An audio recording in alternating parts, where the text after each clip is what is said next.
Hello, what's good, YouTube? Hope you guys are all doing well today, and welcome to episode 68 of Stayin in D1. As you guys saw yesterday, we had 1 win and 1 draw, sitting us at 4 points. And I was still a little bit not so confident about this 4-3-3 team. Now, that's not to say I'm not winning with it, but at the same time, I'm not winning convincingly. And I'm not talking about the scoreline, really. I'm talking about, the chances I'm getting per game, how the game's actually playing out for me. And it's not what I want it to be. And I think the big reason is because, and I sound like a broken record, but there's a lot of people in Division 1 who either play on ultra defensive or defensive. And especially if they're running a 4-1-2-1-2 like my upcoming opponent is going to be running, it's very, very hard to break down. The 4-1-2-1-2 is probably one of the best defensive formations if played on defensive.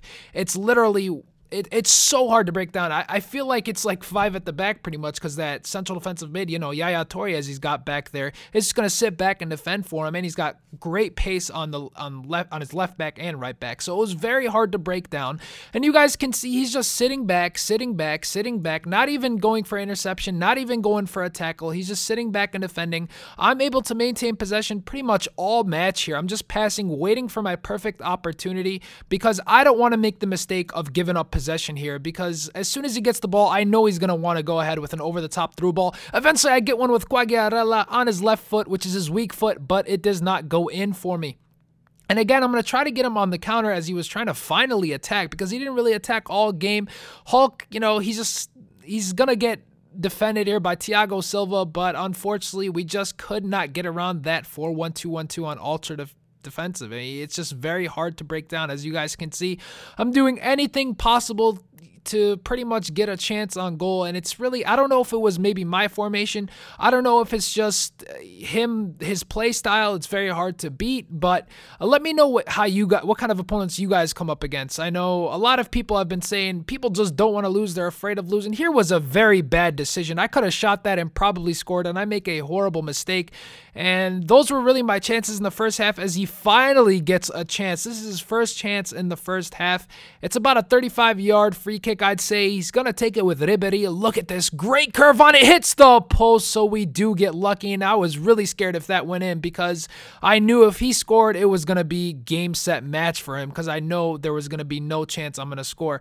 So, you know what? I said, let me change to the 4-4-1-1. I love using the 4-4-1-1 this year. I don't know what it is about it, but I always go back to it when I'm losing.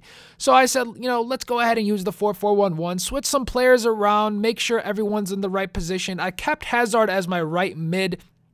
Actually, no, I'm going to switch him to my left mid shortly. So I kept Hazard as my left mid rather than my center forward, because I prefer him on the wings rather than as a center forward on this team. Now, if he does get an inform as a cam like he did last year, by all means, I'm grabbing that the second he comes out, because he'd be a wonderful cam on any BPL side. But as you guys can see, Pirlo really puts this team together with passes like that, surgical passing, picking his defense apart, and he delivers a nice through ball right to Hazard. We end up getting the corner, and finally, a great delivery by Andrea Pirlo, the legend, right to Vincent Kompany, who's going to out-jump the defender and put it in for us. And again, Hulk's going to break free, try to get a shot on target, but his defender steps in and blocks the shot. So we end up getting another corner, and I have Pirlo to deliver it for us. Are we going to get another one? But his keeper is there to make a good save, and that's how this one's going to end. So back to what I was saying, guys, not a very convincing victory. It could be because I'm not playing well. It could be because just so many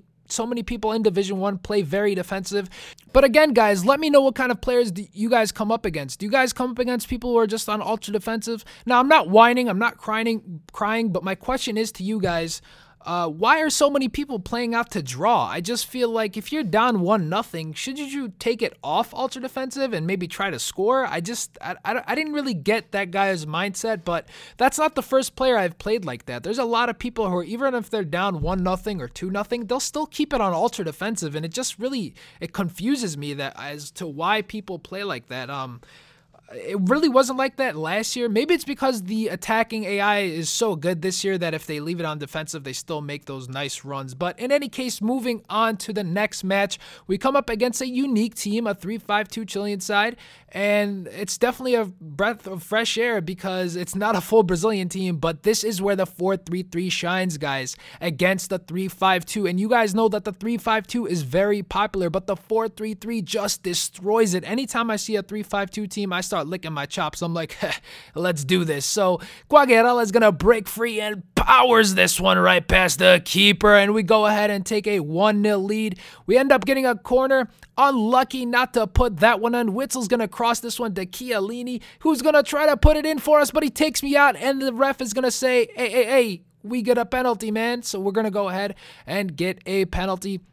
So Andrea Pirlo's going to step up. Where am I going to go this one? I'm going to go to the left. He jumps the right way, gets a touch on the ball, but it still goes in because it's Andrea Pirlo, and he's a legend. But you guys can see I literally was able to do anything I wanted on the wings. Hazard's just playing with the defense until he says, no more, takes me out, and the ref says, hey, you get another penalty, my friend. Can't do that.